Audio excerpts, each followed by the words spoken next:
നടൻ ബാബുരാജുമായിട്ട് നല്ല ചങ്ങാത്തം കേട്ടിട്ടുണ്ട്. അതെ, നല്ല ചങ്ങാത്തം. അളിനും പോലെ. അതെ, എന്ന് പറഞ്ഞാൽ വളരെ കുറച്ച് സിനിമകളെ ഞങ്ങൾ ചെയ്തിട്ടുള്ളൂ.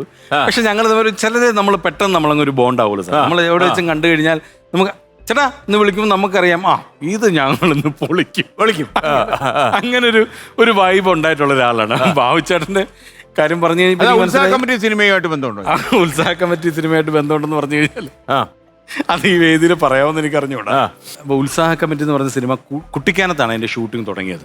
അപ്പൊ നമ്മളൊരു ഷൂട്ടിങ്ങിന് കുറേ ദിവസം ഒരു സ്ഥലത്ത് നമ്മൾ മാറി നിൽക്കുമ്പോൾ നമ്മളൊന്ന് ചിന്തിക്കും ആരൊക്കെയാണ് കൂടെ, നമുക്കൊരു വൈബ് ഉണ്ടാവുന്നത്. അപ്പൊ നമ്മൾ നോക്കുമ്പോൾ ജയറാമേട്ടൻ നായകനാണ്, പിന്നെ ബാബുരാജ് ചേട്ടനുണ്ട്, പിന്നെ ഞങ്ങൾ 3 പേരെയാണ് സെൻട്രൽ ക്യാരക്ടേഴ്സ് ആ സിനിമയിൽ ചെയ്യുന്നത്. അപ്പൊ കുട്ടിക്കാനെന്ന് പറഞ്ഞു കഴിയുമ്പോൾ നമ്മുടെ മനസ്സിലാ ഇത് പൊളിച്ചടുക്കും, അടിച്ചു പൊളി. ഞങ്ങൾ അവിടെ ചെല്ലുന്നു, ബാബുച്ചേട്ടനെ കാണുന്നു, ആഘോഷം. ഉത്സാഹ കമ്മിറ്റി എന്നാണ് പേര് തന്നെ, പടത്തിന്റെ പേര്. വൈകിട്ടായപ്പം ഉത്സാഹ കമ്മിറ്റിയുടെ വർക്ക് കാര്യങ്ങളൊക്കെ തുടങ്ങുന്നു. ജയറാമേട്ടൻ രാത്രി തുടങ്ങുന്നു. അപ്പൊ ഞങ്ങൾക്ക് ജയറാമേട്ടൻ മോനെ നമ്മൾ പൊളിക്കും, നമ്മൾ ഈ സിനിമ നമ്മൾ തകർക്കും, ഇന്ന് വൈകിട്ട് എന്താ എന്ന് പറഞ്ഞ് ഭയങ്കര സ്വപ്നങ്ങളൊക്കെ ബിൽഡപ്പ് ചെയ്യുന്നു. വൈകിട്ട് ഞങ്ങൾ പൊളികൾ അങ്ങ് ആരംഭിക്കുന്നു. പൊളികളുടെ സമയം കൂടി നേരം വെളുക്കുന്നവരെ പൊളികൾ അങ്ങ് വെളുത്ത് കഴിഞ്ഞ് കഴിഞ്ഞപ്പം രാവിലെ നോക്കാൻ നേരത്ത് ബാബുച്ചേട്ടൻ പിറ്റേ ദിവസം എന്നോട് പറഞ്ഞാണ്, ബാബുച്ചേട്ടൻ രാവിലെ എത്ര ലേറ്റ് ആയെങ്കിലും രാവിലെ ജോഗിങ്ങിനൊക്കെ പോകുന്ന ഒരാളാണ്. ബാബുച്ചേട്ടൻ ചെല്ലാറ് നോക്കാറ് ജയറാമേട്ടൻ ഡോറ് തുറന്ന് പുറത്തേക്ക് വരികയാണ്. കംപ്ലീറ്റ് ഭസ്മം, ഒരു 5-6 മാല. കാര്യം ജയറാമേട്ടന് മനസ്സിലായി 1 മാസം ഈ പൊളിക്കൽ തുടങ്ങി കഴിഞ്ഞാൽ പുള്ളിയുടെ അവസ്ഥ കട്ട പുകയാണ്. ബാബുച്ചേട്ടൻ ചോദിച്ചു, ജയറാമേട്ടാ ഇതെന്താ ഇത്? സ്വാമി ശരണം. രാവിലെ പോയി മാലയിട്ടു. എവിടെ? തൊട്ടടുത്തൊരു അമ്പലം ഉണ്ടെന്ന്. ആ പ്രദേശത്തെങ്ങും ഒരു വീട് പോലും ഇല്ല. അവിടെ പോയിട്ട് മാലയിട്ടുന്നു. 1 മാസം വ്രതം എന്ന് പറഞ്ഞിട്ട് ഞങ്ങളെ അങ്ങ് ഒഴിവാക്കി. പക്ഷെ ബാബുച്ചേട്ടൻ പറയുന്നത് എല്ലാ ദിവസവും 7 മണിയാകുമ്പം സ്വാമിയുടെ റൂമിലോട്ട് സോഡ പോകുന്നുണ്ടെന്ന് പറഞ്ഞു. അല്ലേ? ഓക്കെ, അതാണ് നമ്മുടെ അവസ്ഥ എന്തായിരുന്നു? നമ്മൾ ഭയങ്കര രസമായിരുന്നു. ബാബുച്ചേട്ടനെ ഈ പറഞ്ഞ ബാബുച്ചേട്ടനാണെങ്കിലും ജയറാമേട്ടനാണെന്നുണ്ടെങ്കിലും കുറേ സിനിമകൾ, വളരെ കുറച്ച് സിനിമകൾ ഉണ്ടെന്നുണ്ടെങ്കിലും ചെയ്ത സിനിമകളെല്ലാം വളരെ എൻജോയ് ചെയ്ത ഒരു ടീമാണ്. അങ്ങനെ ഒരു സംഭവം ഉണ്ടല്ലേ? അതെ. ഷാജോൻ കുറച്ച് നടന്മാരെ അനുകരിക്കും, പക്ഷെ അതൊക്കെ സൂപ്പർ ആയിട്ടുണ്ട്. പ്രത്യേകിച്ച് ശങ്കരാടി ചേട്ടനൊക്കെ ഞാൻ ഇമിറ്റേറ്റ് ചെയ്തിട്ടുണ്ട്. പക്ഷെ ശങ്കരാടി ചേട്ടന്റെ കാര്യം പറയുമ്പോഴേ എനിക്കൊരു കഥ പറയാൻ എനിക്ക് ഓർമ്മ വരുന്നത്, കലാഭവനിൽ വിശ്വൻ എന്ന് പറഞ്ഞൊരു മിമിക്രി ആർട്ടിസ്റ്റ് ഉണ്ട്. കലാഭവൻ വിശ്വൻ എല്ലാവർക്കും, മിമിക്രിക്കാർക്ക് എല്ലാവർക്കും അറിയാം. ഒരു ജ്യേഷ്ഠ സഹോദരനെ പോലെ എല്ലാവരും ബഹുമാനിക്കുന്ന ആളാണ്. എന്നെ കഴിഞ്ഞ് മൂത്താണെങ്കിൽ ഞാൻ പേര് വിളിക്കുന്നുള്ളൂ. ഞങ്ങൾ വളരെ അടുത്ത സൗഹൃദമാണ്, സ്വന്തം സഹോദരങ്ങളെ പോലെയാണെന്നാണ് വിശ്വൻ്റെ ഒരു കഥയാണ്. കാര്യം ശങ്കരാടി എന്ന് പറഞ്ഞാൽ ഇപ്പോൾ ഉള്ള മിമിക്രിക്കാർക്ക്, മീൻസ് കുറച്ച് മുൻപുള്ള മിമിക്രിക്കാരെ അറിഞ്ഞു വരുന്നവർക്ക് മനസ്സിൽ ആദ്യം വിശ്വൻ്റെ മുഖമേ വരുള്ളൂ. കാര്യം അത്ര പെർഫെക്റ്റാണ്. കാര്യം വിശ്വനെ ഏത് ഉറക്കത്തിൽ വിളിച്ചാലും പക്ഷേ ശങ്കരാടി എന്ന് പറഞ്ഞാൽ അവിടെ നിൽക്കുക, ഒരിത്തിരി തേങ്ങാപ്പിടാൻ, ഒരിത്തിരി പരുത്തിക്കുരു, പാലിങ്ങനെ ചാറ പറ അത് വരുന്ന പറഞ്ഞ ആളാ. ഏതൊരു ഉറക്കത്തിൽ വിളിച്ച് പറഞ്ഞാലും പറയുന്ന ഒരാളാണ്. അപ്പൊ ഈ ബെന്നിച്ചേട്ടന് മുമ്പേ പാലായിലൊരു പരിപാടിയുടെ കാര്യം പറഞ്ഞില്ലേ, ബാലേന്ദ്രൻ എന്ന് പറഞ്ഞുകൊണ്ട് ഇതിന്റെ പെരുമ്പാവൂരാണ് വിശ്വൻ.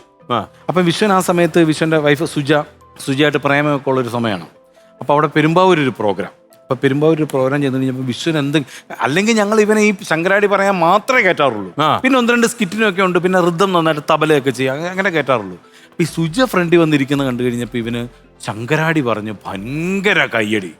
അവിടെ നിൽക്കുക ഒരൊത്തിരി തേങ്ങാപ്പിണ്ണാക്കെന്ന് പറഞ്ഞപ്പോൾ കയ്യടിയുടെ ബഹളമാണ്. ഇവൻ വന്നിട്ട് എൻ്റെ ചേട്ടച്ചാരോട് പറഞ്ഞു, ശുഭു എടാ മമ്മൂട്ടി ഞാൻ പറയാം മമ്മൂട്ടി എന്ന് പറഞ്ഞു. അച്ഛൻ പറഞ്ഞു, വിശ്വ നീ മമ്മൂട്ടി പറയോ?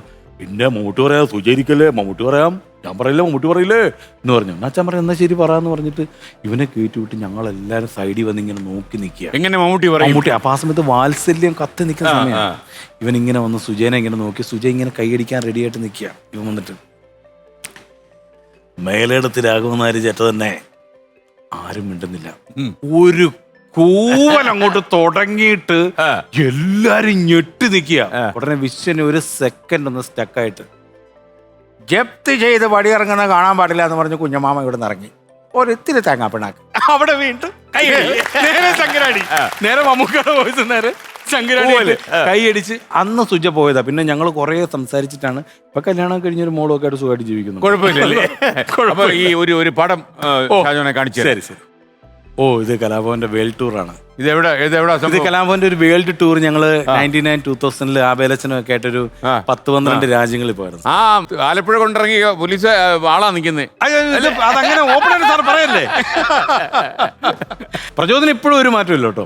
ഇതുപോലെ തന്നെ കുറച്ചൊരു മുടി വളർന്നെങ്കിലേ ഉള്ളൂ. ഷാജോൺ, എന്തോ താങ്കൾ വർഷങ്ങൾക്ക് മുമ്പ് സുരാജ് വെഞ്ഞാറമൂട് നായകനായി അഭിനയിച്ച ചിത്രത്തിൽ അഭിനയിക്കാൻ ചെന്ന സമയത്ത് ഒരു ആരാധകൻ താങ്കളെ വീട്ടിലേക്ക് ക്ഷണിച്ചു. താങ്കൾ വീട്ടിൽ പോയി. അങ്ങനെ ക്ഷണിച്ചാലൊക്കെ പോവല്ലേ, അവിടെ ചെന്നാൽ വിവരം അറിയുകയും ചെയ്യും. അതൊരു വലിയ രസകരമായ ഒരു സംഭവമാണ്. പക്ഷെ അത് ഞാൻ വളരെ പോസിറ്റീവായിട്ടാണ് അത് എടുക്കുന്നത്. അത് സുരാജ് നായകനാവുന്ന ഒരു പടം വേണ്ടതാണ് എന്റെ ഷൂട്ട്. ഗർഭശ്രീമാൻ ഗർഭശ്രീമാൻ. അപ്പൊ നമ്മുടെ ചാനലിൽ അത് ഇരിക്കുന്നത് ആണല്ലേ? Okay okay. അത് ഇടയ്ക്കിടയ്ക്ക് നമ്മൾ ഇട്ട് കാണിക്കുന്നുണ്ട്. അപ്പൊ അങ്ങനെ ഷൂട്ട് നടന്നുകൊണ്ടിരിക്കുമ്പം സുരാജിനോട് ഫോട്ടോ എടുക്കാൻ തൊട്ടപ്പുറത്തെ ഒരാൾ വന്നു. ഫോട്ടോ എടുത്തു കഴിഞ്ഞാൽ എന്നെ കണ്ട് ദൃശ്യത്തിലെ സഹദേവൻ. ഞാൻ പറഞ്ഞ അതെ. എന്റെ പൊന്നോ, താൻ ഇവിടെ ഉണ്ടെന്ന് അറിഞ്ഞില്ലല്ലോ. അയ്യോ, എന്റെ വീട് തൊട്ടപ്പുറത്ത്, ഒന്ന് വരൂ പ്ലീസ്. ഞാൻ പറഞ്ഞില്ല ചേട്ടാ ഇവിടെ ഷൂട്ട്. അയ്യോ വരാൻ പറ്റില്ല എന്ന് പറഞ്ഞ ഒന്ന് പറഞ്ഞാൽ ഞാൻ ഫാമിലിയായിട്ട് വെയിറ്റ് ചെയ്തിരിക്കും. നിങ്ങളുള്ള കാര്യം പറഞ്ഞില്ല. പറഞ്ഞു സുരാജ് എന്നെ പറയാതിരുന്നു. എന്റെ പൊന്ന് ഒന്ന് പറഞ്ഞ പ്ലീസ്. ഇയാള് ഭയങ്കര കാര്യങ്ങളൊക്കെ ആയിട്ട് ഞാൻ ഇങ്ങനെ ഇരിക്കും. അപ്പൊ സുരാജോട് പറഞ്ഞാൽ നീ ഒന്ന് ചെല്ലു കേട്ടോ, ഒന്ന് എന്താണ് നീ ഒന്ന് ചെന്നില്ല മോശമല്ലേ ചെല്ല് എന്ന് പറഞ്ഞിട്ട് ഞാൻ നേരെ ചെല്ലുന്നു. ചെന്ന് കഴിഞ്ഞപ്പോൾ ഈ പുള്ളി ഫ്രണ്ടിലോട്ട് ഇങ്ങനെ ഇറങ്ങി വരുമോ, ഞാൻ അങ്ങോട്ട് കയറിച്ചില്ല. അയ്യോ വന്നോ മോളെ, സുമേ വന്നേ നോക്കേ, ആരാ വന്നിരിക്കുന്നത്? സഹദേവൻ വന്നിരിക്കും. സഹദേവൻ എന്ന് പറഞ്ഞു കഴിഞ്ഞപ്പോൾ ഭാര്യ കൊച്ചിന് ഭക്ഷണം വന്നോണ്ടിരിക്കുകയാണ്. വന്നു പറഞ്ഞ ഇയാൾ ഇങ്ങിതാന്ന് പറഞ്ഞ് കൊച്ചിനെ ഇങ്ങെടുത്ത്. ധാരാന്നറിയാവോ? സഹദേവനാണ്. മറ്റേ കൊച്ചിനെ ചവിട്ടിയില്ലേ, കഴിച്ചോ അല്ലെങ്കിൽ ഇപ്പൊ ഈ അങ്കളി ചവിട്ടും എന്ന് പറഞ്ഞ കൊച്ചു തന്നെ പാത്രത്തിരുന്ന് മുഴുവൻ എടുത്ത് വാരി കഴിച്ച് ആ പേടിയിൽ ഭാര്യയും ഭക്ഷണം കഴിച്ച് ഭർത്താവും കഴിച്ച് കിടന്നുറങ്ങി എന്നാണ് ഞാൻ അറിഞ്ഞത്.